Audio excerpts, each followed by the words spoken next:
ফ্রেন্ডটা, please আজকে খেয়ে নাও। তুমি না খেলে আমিও খেতে পারবো না, তা তো বোঝো।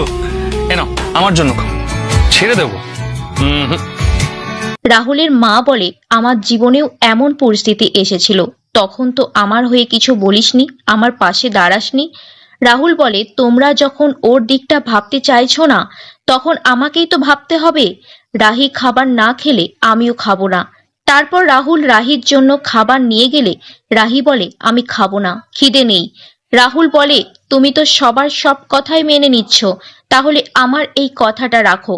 রাহি বলে, আমি মানিয়ে নেওয়ার চেষ্টা করছি, শুধু মেনে নেওয়াটা একটু কঠিন।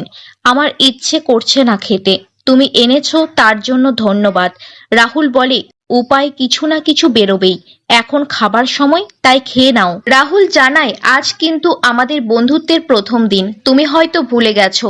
দুজনেই না খেয়ে বসে থাকি তাহলে? প্লিজ খাবারটা খেয়ে নাও, তুমি না খেলে আমিও খেতে পারবো না, কিন্তু আমার জন্য খাও। আজ আমি তোমাকে ছাড়ছি না।